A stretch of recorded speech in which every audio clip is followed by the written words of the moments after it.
Hello everybody, Incon here guys, here for the final time in our week of Christmas gem giveaways guys. This is our 8,000 gem giveaway guys. Just like always, there's about 24 hours to enter. That'll be right down in the description arena, just like usual. Same ways to enter, just like before. You can subscribe on YouTube and Twitch, and you can follow, retweet, blah, blah, blah, blah, blah. You guys know the drill. You're getting real good at it. Of course, don't forget, just by liking and commenting on videos every month on the YouTube, guys, you YouTube viewers specifically will have a chance to win up to 8,000 gems every month just by coming out and watching the videos and supporting the Twitchiest community, because you guys mean so much to me and you guys help me out so much just by clicking on the videos and watching them. So, we've got a 3,500 gem winner, guys, from yesterday that we'll get to in just a little bit. We've got that 8,000 gem giveaway down below in the description, and we've got ourselves some questions. Yan Fortier asks, I have a question for you, Incon. You're damn right, I'll answer it. Can you have an in-game name with numbers in it if you're a pro player? So I laughed when I read this question, which is why I brought it on here. The answer is yes, you can have numbers as a pro player. Honestly, the most known was way back in the day, probably like Wolfie2032. The man himself, Wolfie.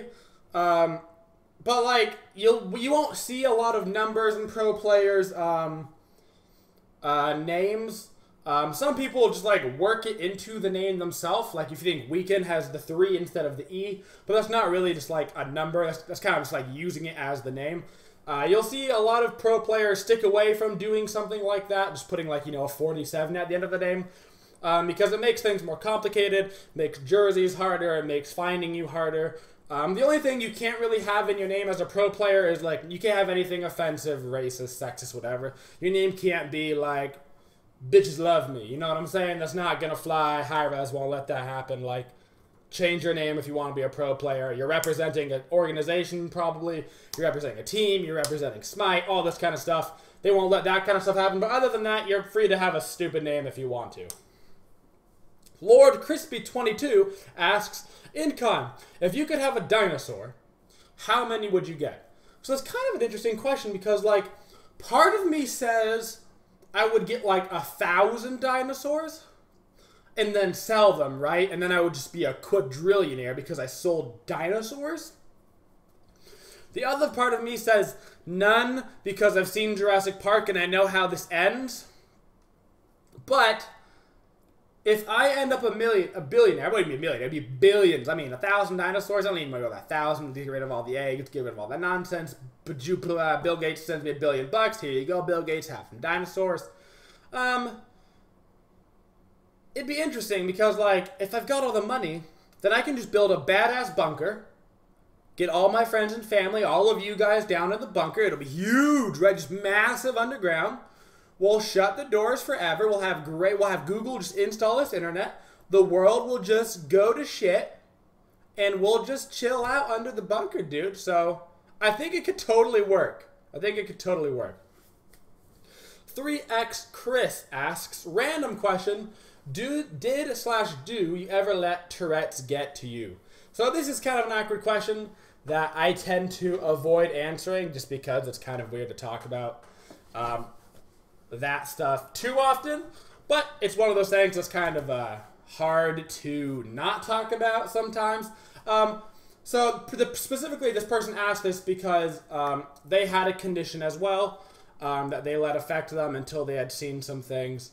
And I think that when you're younger, it's a lot harder. I think as I've gotten older, it's been a lot easier on myself. When you're little, it's hard to be different. It's hard to have a situation that makes you, even if it's just a little bit different.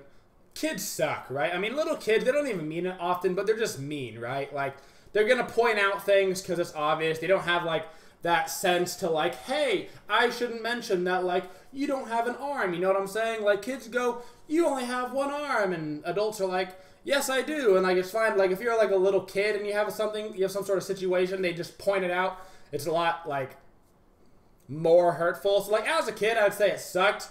And then as I grew up, it started to suck less and less and less until you get to basically, at least I got to, a point where I basically said, and it's kind of what I did with the whole Twitchiest community thing, right? It's the old Tyrion Lannister quote, which I'm going to butcher, but you're going to get the point. Tyrion Lannister in Game of Thrones is talking to Jon Snow, and he basically says, wear your weaknesses like armor, and they can never be used against you.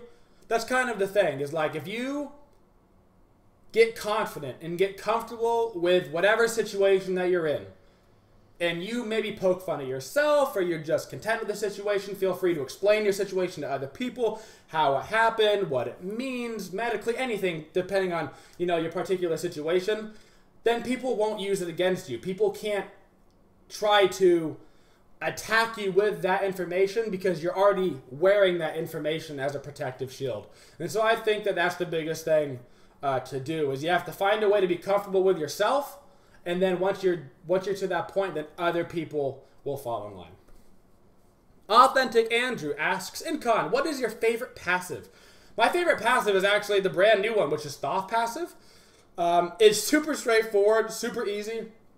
But Thoth gets up to 20 penetration in his passive, which is ridiculous. I mean, if you think about pen items, boots give like, what, 10 pen? I'm trying to think of like, Void Stone gives like 15 area pen. I mean, it's basically a full pen item by the time you get to the end of the passive, which is huge. It also allows you to mix up your build a little bit. You can go cooldown boots instead of pen boots if you want to, just because you have the built-in pen. Or you can get the pen boots, and then you have the pen boots combined with that, which is 30 pen, plus an ob shard, which is the 33% pen with the 30 pen. I mean, you have a lot of options with Thoth, which is one of the reasons why he is one of my main mages right now, because his passive is just so dang strong. Finally, Rune asks us, there's been a lot of mid lately in your streams. Are you going to mid in Season 4? Are you planning to stay in support? I've mentioned this before. I'm probably going to have to keep mentioning it a lot. I am planning on mid. I'm not like 100% only going to be looking to mid on a team next season, but best case scenario, I'm going to keep practicing mid, and I'm going to be looking for opportunities on teams after Worlds who are looking to reform, and new teams are getting made, and players are switching around. I will be looking to fulfill that mid slot. If that's not possible, I'm not going to let it restrict me. If I need to play support, I will play support. If I need to play ADC, I'll play ADC. I will play what I need to play. I think that I'll be best in mid, and then secondly support. But I do think I can also put in the work for any role, and I would not be unwilling to at least have a tryout for a team to make it into Season 4, because competitive truly is where my heart is and what I like to do more than anything. I like to play, man. I like to play. Alright guys, what you really cared about, you don't care about what I'm doing next season. What you really care about is who won 3,500 gems. And the winner of the 3,500 gems, guys, was Alex Mihai. Congratulations to Alex Mihai on winning 3,500 gems, guys. Thank you guys for coming out and watching the video as well as all the other videos. Thank you for liking, commenting, and subscribing. And don't forget, of course, to enter down in the description to 8,000 gems, guys. I will not be making a YouTube video for the 8,000 gem winner, guys. I'll be hanging out doing Christmas stuff with the family all weekend. I will have a Twitter tweet thingy that'll just say, hey, congrats to blank, you won. And then I'll send that person an email about the gems. So pay attention to the Twitter for the 8,000 gem winner. Thank you guys all for coming out. And as always, have a twitching day, y'all. It's the final countdown. Ba-da-ba-boo. Ba-da-ba.